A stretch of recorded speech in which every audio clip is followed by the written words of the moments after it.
मित्रों, परम पूज्य गुरुदेव परमानंदीय माता जी की दिव्य उपस्थिति को साक्षी मानते हुए माँ गायत्री के पावन मंत्र के साथ मैं अपनी बात को आरंभ करना चाहता हूँ। माँ गायत्री का ये पावन मंत्र मनुष्य को स्मरण दिलाता है कि जो मनुष्य का जीवन हम लोगों को मिला, ये एक बड़े सौभाग्य के रूप में भी मिला और एक संभावना के रूप में भी मिला। एक ऐसी संभावना के रूप में मिला जहाँ पर यदि मनुष्य का जीवन गलत दिशा में चला जाए, हमारे जीवन की वो दिशा यदि जागृत हो जाए, जहाँ पर चिंतन, चरित्र, व्यवहार ये सब यदि गलत दिशा में चले जाते हैं, तो फिर मनुष्य के जीवन को पतित होते, मनुष्य के जीवन को भटकते, मनुष्य के जीवन को गलत दिशा में जाते वक्त लगता नहीं।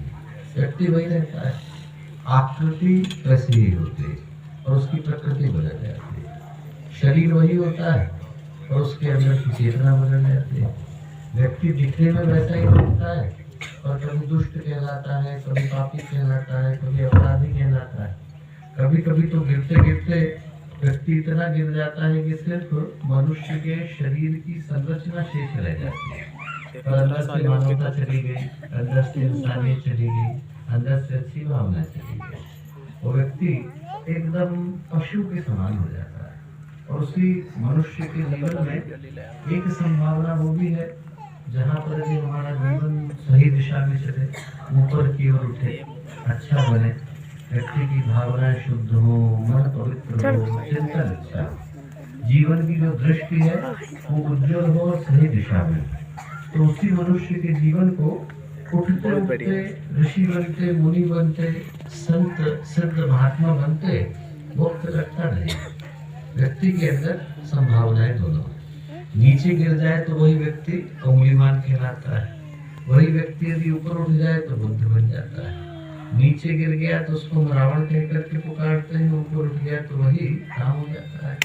इसी व्यक्ति के अंदर की संभावना भी है और कृष्ण बनने की संभावना भी है। मनुष्य के जीवन के अंदर दोनों ही संभावनाएं सुरक्षित, और उस संभावना में से वो संभावना हमारे जीवन में सफल और साकार हो पाती है जिसको कि हम अपने हृदय में अपनाना चाहते हैं। जहाँ हमारे अंदर की पुकार जाकर के लगती है, वहीं पर मनुष्य के जीवन में चमत्कार घटित हो पाते हैं।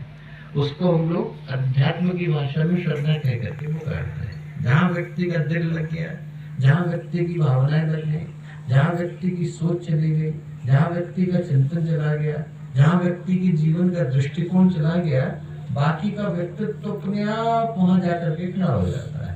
आपका मन यदि किसी चीज को करने का करे तो शरीर थका हुआ भी होगा तो भी व्यक्ति पहुंच जाता है कि नहीं, वहां पर व्यक्ति का दिल जाता है। और जैसे ही व्यक्ति की भावना गई, जैसे ही व्यक्ति का मन गया, जैसे ही व्यक्ति की सोच गई, जैसे ही व्यक्ति का चिंतन गया, अपने आप पीछे का व्यक्तित्व वहां जाकर के खड़ा हो जाता है। जो पहला व्यक्ति था जिसको भगवान बुद्ध के द्वारा समाधि लगी, उसका नाम था मक्खली गोसाई। और जो घटना घटी वो ये घटी कि भगवान बुद्ध प्रवचन दे रहे थे, वहां पर मक्खली गोसाई ने प्रवेश किया और जैसे ही प्रवेश किया तो दोनों की दृष्टि एक दूसरे से मिली। मिलते ही दोनों मुस्कुराए और मुस्कुराते से ही क्या हुआ, मक्खली गोसाई को समाधि लग गई। आनंद जो है 40 साल से भगवान के साथ चल रहे थे, उनको बड़ा बुरा लगा। उनको लगा कि देखो मैं इतने समय से इनके साथ हूँ, मुझे तो समाधि लगी थी, ये व्यक्ति आया, मुस्कुराया और समाधि लग गई, ऐसा क्यों? उन्होंने भगवान से शिकायत करी कि भगवान ये कैसा भेदभाव है, मैं तो आपके साथ इतने वर्षों से हूँ, मुझे तो समाधि लगी। तो भगवान बोले कि स्मरण करके देखो आनंद, जब तुम पहले दिन मेरे पास आए थे तो तुमने क्या मांगा? क्या मांगा? बोले तुमने 3 प्रश्न मांगे, जिस कक्ष में मैं सोऊंगा उसमें तुमको सुलाऊंगा, तो सुलाया कि नहीं? जो तुम प्रश्न पूछोगे उसका मैं उत्तर दूंगा, तो दिया कि नहीं? और जिससे तुम कहोगे कि मैं मिलूं, उससे मैं मिलूंगा, तो मिला कि नहीं? तुमने कभी समाधि मांगी नहीं, तुम्हें देगा कैसे? बोले समाधि तो उसी को दे सकता हूँ जिसके हृदय से आवाज निकलेगी। भगवान हमें वही देता है जो हम चाहते हैं। हमने जीवन में मोक्ष मांगा, मुक्ति मांगी, दृष्टि मांगी, ऊपर की ओर उठने का भाव मांगा, तो भगवान हमें वो देते हैं। यदि हम जिंदगी में मांगेंगे कि हमारे सुख की इच्छा पूरी हो जाए, हमारी कामनाएं पूरी हो जाए तो भगवान वो भी देते हैं, पर उससे जीवन की दिशा सुधरती नहीं। इसलिए जो गायत्री का मंत्र है वो स्मरण दिलाता है कि यदि ऊपर उठना है तो व्यक्ति को ऊपर उठने के लिए अपने जीवन की सोच ऊपर करनी पड़ती है। गुरुदेव ने कहा कि बेटा आप देखो, चातक का पक्षी होता है, स्वाति नक्षत्र की ओर दृष्टि जमा करके बैठा रहता है, तो भगवान उसके मुंह में गुण डालते हैं कि नहीं। और वहीं पर गिद्ध है, आसमान में ऊपर चला जाता है, पर दृष्टि कहाँ होती है? लाश की ओर। जैसे ही कहीं पर मुड़ता है वहां गिद्ध आकर के बैठ जाएगा। तो आदमी ऊपर उठ गया, इसका मतलब ये नहीं है कि उसकी जो दृष्टि है वो ऊपर चली गई। आदमी नीचे हो सकता है, पर ये संभव है कि उसकी जीवन की दृष्टि ऊपर। जो गायत्री का मंत्र है वो ये बताता है कि व्यक्ति कहीं पर भी हो, पर यदि जीवन की दृष्टि ऊपर है तो भगवान उससे मिलने के लिए आते अवश्य है। तो हम लोग गायत्री के मंत्र को भावना के साथ करते हैं, जो हमारा हृदय है, जो हमारा मन है, वो सही दिशा में, सच्ची दिशा में चल सके, जीवन में कुछ अच्छा करने के लिए हम लोग प्रेरित हो सके। इस प्रार्थना के साथ माँ गायत्री का ये पावन मंत्र साथ साथ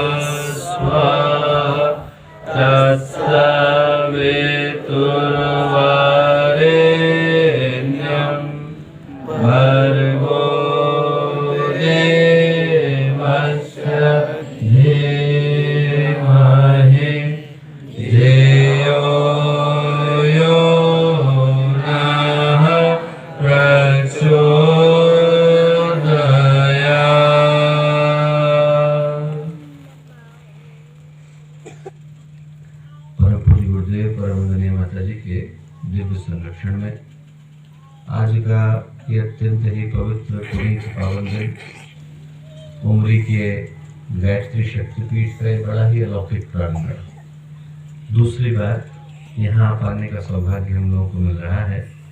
और जब पहली बार आए थे तो मन में अधूरी चाहत कहते गए थे कि दोबारा इसी स्थान पर एक बार फिर से आने का अवसर मिले। तो आज सौभाग्य का वो क्षण पूरा हो पाया, और इस सौभाग्यशाली क्षण में हम लोगों के साथ यहाँ मंच पर उपस्थित आदरणीय राजेश पटेल जी भाई साहब, आदरणीय डॉक्टर यादव जी भाई साहब, ज्ञानेश्वर जी भाई साहब, यहाँ उपस्थित इस क्षेत्र के सहदेव जी भाई साहब, चैन सिंह जी, तेज सिंह जी, पर सिंह जी भाई साहब, यहाँ उपस्थित इस क्षेत्र के सभी हम लोगों के सम्मानित कार्यकर्तागण, प्यारे भाई बहनों और प्यारे मित्रों, आज एक बड़े ही अद्भुत समय में हम लोग को मिल पाने का, इन बातों को कर पाने का सुयोग, सुअवसर, सौभाग्य मिला है। हम लोग छोटे थे तो हम लोग दादा दादी की, नाना नानी की कहानियों में कुछ पढ़ा करते थे।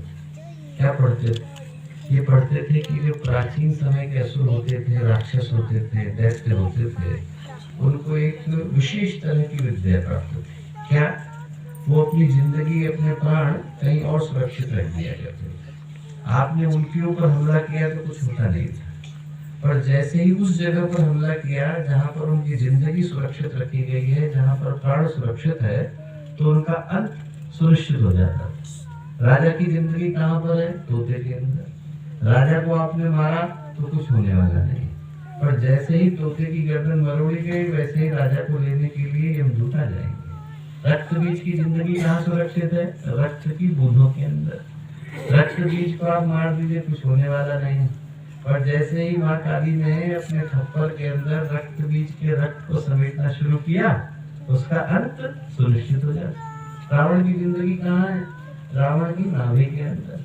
रावण के सिर को आपने काट दिया, और एक नहीं 10 बार काट दिया तो कोई फर्क पड़ता नहीं, पर जैसे ही आपने नाभि के अंदर तीर लगाया तो उसका अंत सुनिश्चित हो जाता।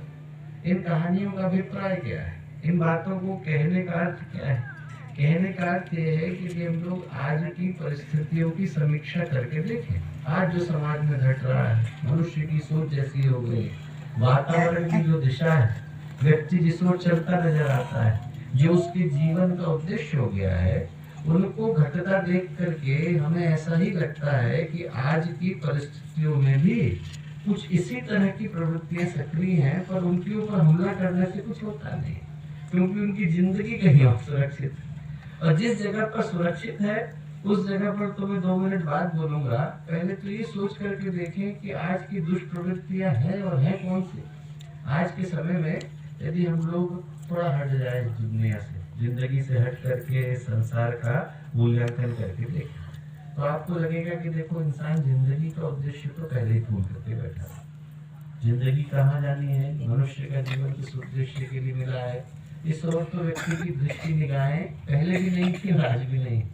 पर जिन चीजों के कारण नहीं है, यदि वही मिल गई होती तो कम से कम मन में संतोष तो होता कि जिस चीज के लिए दौड़े थे वो व्यक्ति को मिल पाया।